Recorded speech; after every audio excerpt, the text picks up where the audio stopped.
Right ఇక కొమరం భీం జిల్లా Kagaz Nagar division పరిధిలో ఉన్న దరిగాం అటవీ ప్రాంతంలో ఆడపులి మృతి కలకలం రేపింది. రెండు పెద్ద పులుల మధ్య ఘర్షణ జరగా తీవ్ర గాయాలతో ఏడాదిన్నర ఆడపులి మృతి చెందినట్లుగా అటవీ శాఖ అధికారులు వెల్లడించారు. పులి మృతదేహాన్ని పరిశీలించిన wild life chief conservator Shantaram కీలకమైన విషయాలను వెల్లడించారు. మహారాష్ట్ర సరిహద్దు కొమరం భీం ప్రాజెక్టు కాలువ సమీపంలో అనూహ్యంగా తారసపడ్డ రెండు పెద్ద పులులు ఒకదానిపై మరొకటి దాడి చేసుకున్నట్లుగా నిర్ధారించారు. ఆడపులికి తీవ్రంగా గాయాలు కావడంతో దరిగాం అటవీ ప్రాంతంలోనే ఆడపులి మృతి చెందింది. ఇక మగపులికి కూడా తీవ్రంగా గాయాలయ్యాయని తెలిపారు wild life chief conservator Shantaram. Trap cameras ఆధారంగా గాయపడ్డ పులి కదలికల్ని అటవీ శాఖ గుర్తించిందని అన్నారు. పోస్ట్ మార్టం తర్వాత పులి శరీర భాగాల్ని హైదరాబాద్ ల్యాబ్ కి పంపించినట్లుగా చెప్పారు. ఇక ల్యాబ్ రిపోర్ట్ ఆధారంగా పూర్తి వివరాలు వెల్లడిస్తామన్నారు wildlife chief conservator Shantaram. ఇక మా ప్రతినిధి సిద్ధంగా ఉన్నారు మరిన్ని డీటెయిల్స్ అందించడానికి. నరేష్ చెప్పండి, ప్రస్తుతం ల్యాబ్ రిపోర్ట్ ఎప్పుడొచ్చే అవకాశం ఉంది? అలాగే మగపులి కదలికలను గుర్తించినట్లుగా తెలుస్తోంది. అది ఏ ప్రాంతంలో సంచరిస్తుందని చెప్తున్నారు అధికారులు?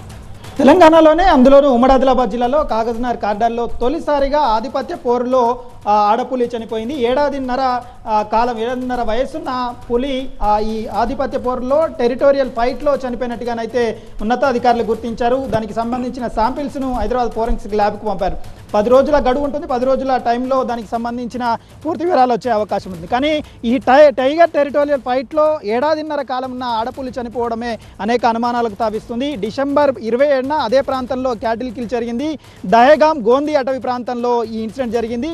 క్యాటిల్ కిల్ జరిగిన తర్వాత వారం రోజుల్లో పులి అక్కడికి వచ్చి మళ్ళీ మాంసాన్ని తినే అవకాశం ఉన్న నేపథ్యంలో అక్కడికి వస్తున్న సమయంలోనే రెండు పులులు తారాసపడ్డట్టుగానైతే సమాచారం అందుతుంది. ఆ రెండు పులులు తారాసపడ్డ సమయంలోనే ఏడాదిన్నర ఆడపులిపై 3.5 సంవత్సరాల వయసున్న మగపులి అటాక్ చేసిందని ఉన్నతాధికారులు అయితే స్పష్టం చేస్తున్నారు. ఇప్పటికే ఈ అటాక్లో ఆడపులి మెడభాగం తలభాగం పూర్తిగా నుజ్జునుజ్జయింది. భారీ పంజ కారణంగా ఎడమ కాలు కూడా పూర్తిగా విరిపోయిందని చెప్తున్నారు. పోస్ట్మార్టానికి సంబంధించి ప్రాథమిక నిర్ధారణ ప్రకారమే ఆధిపత్య పోరు టెరిటోరియల్ ఫైట్లోనే రెండు పులుల దాడిలోనే ఆడపులి చనిపోయినట్టుగా నిర్ధారించామని చెప్తున్నారు. ఎలాంటి విషప్రయోగం జరగలేదు, ఎవరు కూడా అటాక్ చేసి కానీ విద్యుత్ షాక్ పెట్టి కానీ ఆ ఆడపులిని చంపలేదని చెప్తున్నారు. కానీ టెరిటోరియల్ ఫైట్ మాత్రం 2.5 సంవత్సరాల పైన ఉన్న పులులు మాత్రమే ఆ దాడులు చేసుకుంటాయి. కానీ 18 నెలల వయసున్న మాత్రమే పులి ఈ టెరిటోరియల్ ఫైట్లో చనిపోవడం అనేక అనుమానాలకు తావిస్తుంది. ఈ దాడిలో మగ పులికి కూడా తీవ్ర గాయాలన్నట్టుగా తెలుస్తుంది. దానికి సంబంధించిన ఫుట్ ప్రింట్స్ ఆధారంగా సీసీ ట్రాప్ కెమెరాల్లో ఎక్కడెక్కడైతే దానికి సంబంధించిన ఆనవాళ్లు కనిపించాయో దాన్ని సేవ్ చేసేందుకు ఫారెస్ట్ సిబ్బంది అయితే ఉటావుటిన రంగంలోకి దిగారు. ట్రాప్ కెమెరాలను పరిశీలిస్తున్న పరిస్థితి కనిపిస్తుంది. దాన్ని కూడా కాపాడే ప్రయత్నం చేస్తున్నట్టుగానైతే సమాచారం అవుతుంది. ఇది K6కు సంబంధించిన పులి పిల్లగా అయితే భావిస్తున్నారు. కాగజ్నగర్ కార్డాల్లో ఇప్పటికే 18 పులుల సంచారం కనిపిస్తుంది. మహారాష్ట్ర సరిహద్దు ప్రాంతం కావడం, మహారాష్ట్రలో ఇప్పటికే చంద్రపూర్ జిల్లాలో టైగర్ టెరిటోరియల్ ఫైట్లోనే నవంబర్ 24 నుంచి జనవరి 4 వరకు అంటే 2 రోజుల ముందు వరకు 7 పులులు టైగర్ టెరిటోరియల్ ఫైట్లో చనిపోయాయి.